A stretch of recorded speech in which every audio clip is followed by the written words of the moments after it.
नमस्कार। प्रतिध्वनि में आपका स्वागत है। मैं हूं रमन कुमार।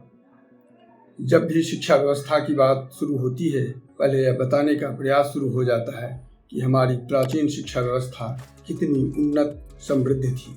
तक्षशिला, विक्रमशिला, वल्लभी, कृष्णगिरी जैसे प्राचीन विश्वविद्यालयों के नाम गिनाने शुरू होते हैं। फिर विदेशी आक्रांताओं के आक्रमण की कहानियां सुनाई जाती हैं कि कैसे उन शिक्षण संस्थानों को नष्ट किया गया, और आधुनिक काल आते आते लॉर्ड मैकेले की शिक्षा नीति पर सारा दोष मरकर अपने दायित्व बोध के भार से मुक्ति पा ली जाती है। मार्को पोलो, फाहियान जैसे कुछ विदेशी यात्रियों के संस्मरण प्रमाण के तौर पर उद्धृत कर दिए जाते हैं। निस्संदेह हमारी प्राचीन मनीषी परंपरा ने बौद्धिक रूप से बहुत उन्नति की थी, पर प्रश्न यह भी है कि आखिर क्या कारण रहा कि हम उन प्राचीन विपुल ज्ञान राशि को सुरक्षित यानी जुगाकर तो नहीं ही रख पाए, उसे संवर्धित क्या करते। प्रश्न यह भी है कि क्या शिक्षा का उद्देश्य मात्र किताबी ज्ञान या कुछ सिद्धांत देना लेना भर है, या प्राप्त ज्ञान को सुरक्षित रखने का बोध कराना भी। आखिर क्यों हजारों मील से आकर कुछ लुटेरे बार बार हमारे देश के साथ ज्ञान भंडार को भी नष्ट करते रहे, और इतना बड़ा बौद्धिक और कथित शौर्यशाली देश के करोड़ों लोग उसे नष्ट होते देखते रहे, लूटते रहे, पिटते रहे। यदि आधुनिक काल की बात करें तो थॉमस बेबिंगटन, जिसे लॉर्ड मैकेले के नाम से जाना जाता है, जो ईस्ट इंडिया कंपनी के गवर्नर जनरल की काउंसिल का कानूनी सलाहकार थे, और जिसे लॉर्ड विलियम बेंटिक तत्कालीन कंपनी गवर्नर जनरल ने लोक शिक्षा समिति का सभापति नियुक्त किया था, पर सारा दोष डाल दिया जाता है।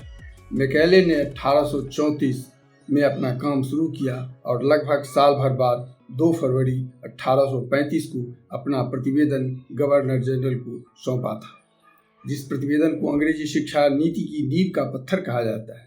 उस पर आरोप यह लगाया जाता है कि उसका उद्देश्य अंग्रेजी शिक्षा प्राप्त एक ऐसे लोगों का छोटा समुदाय तैयार करना था जो रंग और खून से तो भारतीय मगर सोच से ब्रिटिश हो। उसका मानना था कि भारत का संपूर्ण ज्ञान ब्रिटिश पुस्तकालय की अलमारी में बंद एक ज्ञान के सामने भी तुच्छ है। मैकेले की रिपोर्ट को 189 वर्ष हुए और भारत से अंग्रेजों को गए 76 वर्ष। मैकेले कंपनी का सेवक था और उसका उद्देश्य अपने देश, अपनी संस्कृति, शिक्षा और कंपनी का हित साधना था। पर स्वशासन के साढ़े 7 दशक में इस देश की सरकारों ने, जिसका ध्येय इस देश हित के अनुरूप व्यवस्था ही विकसित करना होना चाहिए, ने इस दिशा में क्या किया है। इसका आकलन आज से चंद दशक पहले, जब तक ब्रिटिश व्यवस्था का प्रभाव शेष था और शिक्षा व्यवस्था लगभग सरकारी थी, से शिक्षित और आज के शिक्षितों को देखकर लगाया जा सकता है। तब के प्राथमिक शिक्षा प्राप्त लोगों के पास भी अपना पर्याप्त ज्ञान काम चलाने लायक होता था।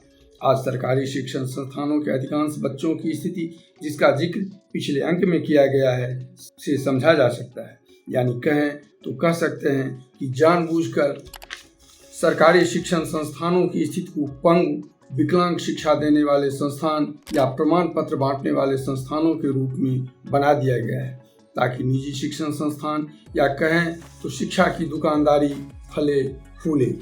कॉन्वेंट संस्कृति से वैसी ही पीढ़ी तैयार हो जो मैकेले की शिक्षा नीति का ध्येय था।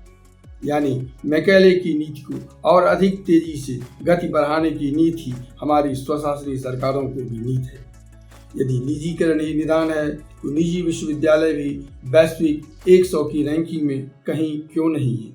यानी उद्देश्य शिक्षा व्यवस्था का विकास करने की जगह शिक्षा के व्यवसायियों का विकास करना भर स्वशासनी सरकारों की और लिखित मगर अस्पष्ट नीति बनती आ रही है, चाहे लिखित में सबको समान शिक्षा उपलब्ध कराने की बात हो। मैकेले की नीति थी ब्रिटिश मानसिकता का एक नौकर समुदाय तैयार करना। आज तो इससे कई गुना अधिक।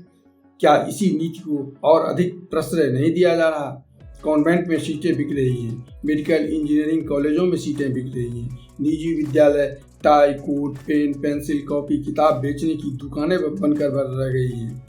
यदि उच्च शिक्षा की बात करें तो बोर्डों के चेयरमैन, विश्वविद्यालयों के कुलपति, कुल सचिवों के पद नीलाम होने की खबरें समाचार पत्रों की सुर्खियां बनती हैं। परसों पहले कहा कि भ्रष्टाचार की गंगोत्री राजभवन से प्रारंभ होती है, मुख्यमंत्री निवास से प्रारंभ होती है, और अगर भ्रष्टाचार को विश्वविद्यालय में रोकना हो तो इन दोनों संस्थाओं की अकाउंटेबिलिटी फिक्स होनी चाहिए। They must answer. Chief minister खासकर डेमोक्रेटिक गवर्नेंस में उनकी जिम्मेदारी है।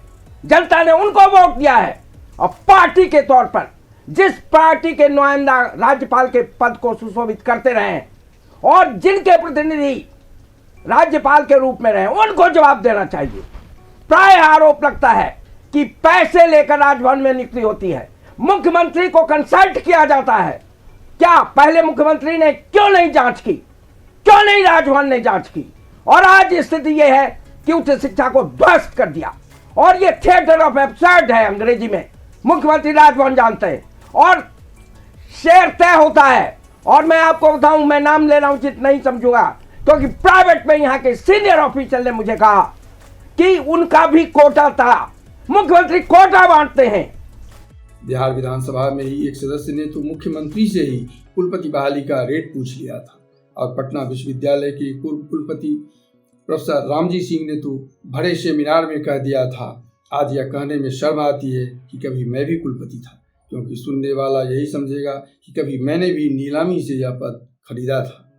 कुलपति, कुल सचिव जैसे सम्मानित पदों पर बैठे व्यक्तियों पर भ्रष्टाचार के आरोप और उसमें जेल जाना अब अति सामान्य बात हो गई है और कुछ लोग तो इन आरोपों के साथ लगातार इन पदों पर विराजते ही रहते हैं, जैसे वे इन आरोपों के साथ इन्हीं पदों के लिए बने भी। विश्वविद्यालय महाविद्यालयों के गुणवत्ता मापक के लिए निर्धारित नैक मूल्यांकन मात्र एक औपचारिकता बनकर सिद्धांतों में दर्ज है। चाहे राज्य कोई भी हो, किसी भी दल की सरकार हो, यानी सीधे सीधे कहें तो मैकेले जो एक अंग्रेज मानसिकता का समुदाय सेवक वर्ग तैयार करना चाहता था, आज के स्वशासनी सरकारों को भी यही नीति है।